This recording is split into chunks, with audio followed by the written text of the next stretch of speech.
His Sermon on All Saints by Bede. Today, beloved, we celebrate in the joy of one solemnity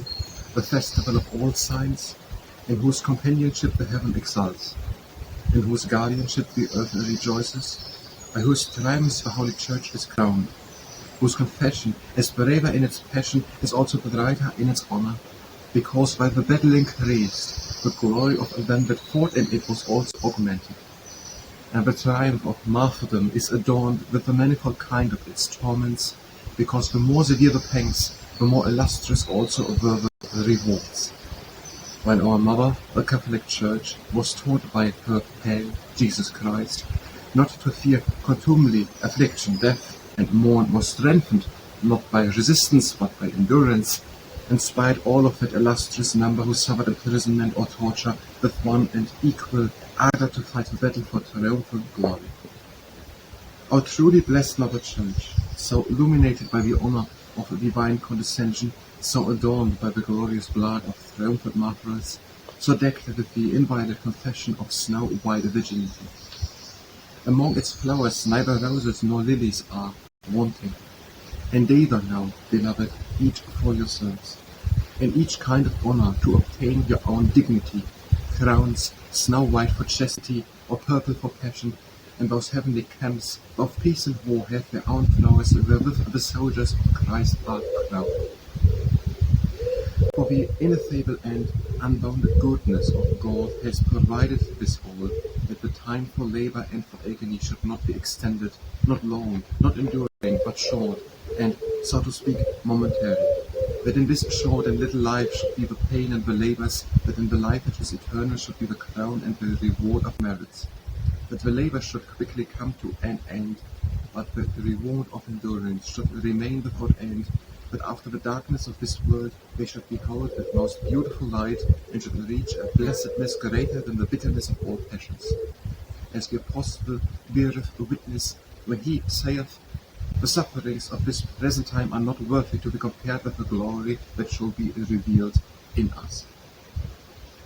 With how joyous a breast the heavenly city receives those that return from flight. How happily she meets them that bear the trophies of a conquered enemy, and with triumphant man, woman also comes, whose rose superior both to this world and to the sex, doubling the glory of their birth. Virgins with youth, who surpass their tender years by the virtues. Yet not they alone, but the rest of the multitude of the faithful shall also enter the palace of that eternal court, who in peaceful union have observed the heavenly commandments, and have maintained the purity of the faith. But above all these things is the being associated with the companies of angels and archangels, thrones and dominations, principalities and powers,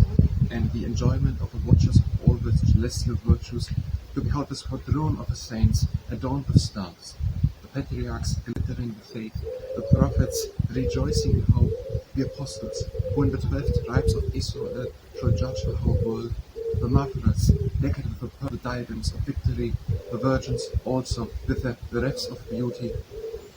But of the King who is in the midst, no words are able to speak. That beauty, that virtue, that glory, that magnificence, that majesty surpasses every expression, every sense of the human mind. For it is greater than the glory of all saints. But to attain to that ineffable sight, and to be made radiant with the splendor of his countenance, it were worth a while to suffer torment every day. It were worth while to endure hell itself for a season, so that we might behold Christ coming in glory, and be joined with the number of the saints. So is it not then well worth while to endure earthly sorrows, that we may be partakers of such good and of such glory? What, beloved brethren, will be the glory of the rightness? What that great gladness of the saints, when every face shall shine as the sun, when the Lord shall begin to count over in distinct orders his people, and to receive them into the kingdom of his Father, and to render to each the rewards promised to the merits and to the works, things heavenly for things earthly, things eternal for things temporal, a great reward for a little labor, to introduce the saints to the vision of his Father's glory, and to make them sit down in heavenly places, to the end that God may be all in all, and to bestow on them that love him, that eternity which he has promised to them, that immortality for which he has redeemed them by the quickening of his own blood, Lastly, to restore them to paradise and to open the kingdom of heaven by the faith and verity of his promise? Let us consider that paradise is our country as well as theirs, and so we shall begin to reckon the patriarchs as our fathers. Why do we not then hasten and run, that we may behold our country and salute our parents? A great multitude of dear ones, and they expecting us. A vast and mighty crowd of parents, brothers and children, secure now of their own safety, anxious yet for our salvation, long that we may come to the light and embrace them, to that joy which will be common to us and to them, to that pleasure expected by our fellow servants as well as ourselves, to that full and perpetual felicity. If it be a pleasure to go to them, let us eagerly and covetously hasten on our way, that we may soon be with them, and soon be with Christ, that we may have him as our guide in this journey, on the author of salvation, the Prince of life, the giver of gladness, and who liveth and reigneth with God the Father Almighty and with the Holy Ghost.